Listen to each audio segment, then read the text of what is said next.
Everyone, I'm a little late to the party, but welcome to the 10 men, 1 trophy fantasy football league kickoff video. Like I said, I'm a little bit behind. Things have been crazy, but I assure you from here on out, now that we've got the season underway, I will be a lot better about getting a video posted before the Thursday night game each week.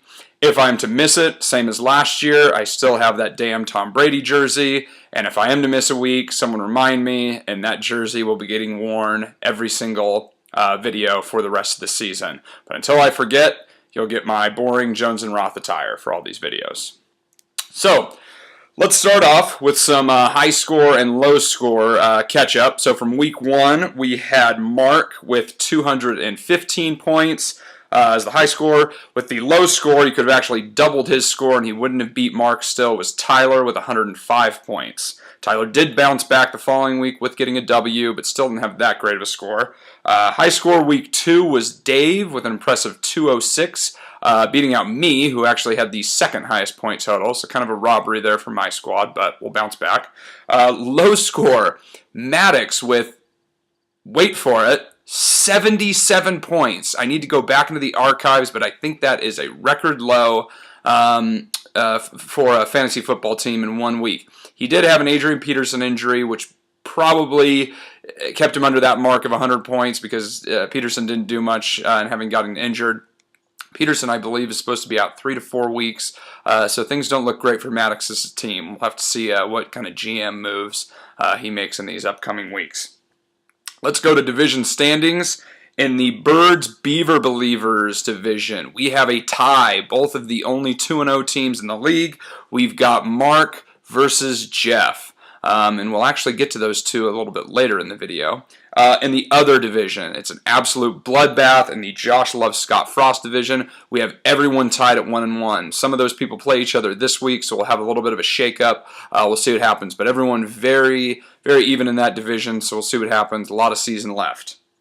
Some notable injuries thus far in the fantasy football season so far. We've got Danny Woodhead, Keenan Allen, both on the same team. Doesn't look great for the Chargers. Adrian Peterson, as I already mentioned. And then we've got a couple guys, Le'Veon Bell and Tom Brady, who are serving suspensions. They'll be coming back. I'm not sure exactly whose team. Actually, I do know. Le'Veon's on Tyler's team.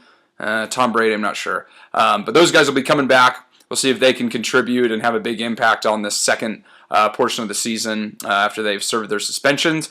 And then I just saw on my phone, I don't know who has Josh Gordon, but he missed a paternity test and is now being chased by the police. So it might be a good time to drop him. He doesn't have just a problem with the bongs. He has apparent problems with having too many kids and not showing up. Is it the Maury Show? I think it's the Maury Show where they test. I think he was supposed to be on there today and missed his test to see if it was his kid or if he was not the father. Moving on. A lot of people's favorite, we have Preston's Pick'em. We'll see how I can do. Last year, I think it was about an even 500. We've got in the Dumpster Fire Bowl, both of the 0-2 teams in the league, Jesse versus Matt. I looked this one over quite a bit. Looks to be a pretty even matchup, and I'm going with Jesse this week. I think Todd Gurley has been trashed for weeks 1 and 2, but going against a not-so-great defense in week 3, I think Todd Gurley bounces back. He's the X factor, and I've got Jesse winning a nail-biter. Next, we've got Max versus Dave. Dave's team, with being high score last week, seems to be hitting its stride. The Arizona Cardinals play the Buffalo Bills, just a horrific defense, it looks like. And David's got the two-headed monster of Carson Palmer, David Johnson. I have definitely got David over Max this week. Then we've got Josh versus Maddox. I looked at Maddox's team. I can't even believe he drafted it. Oh, wait, he didn't. He missed all of his picks in an auto draft.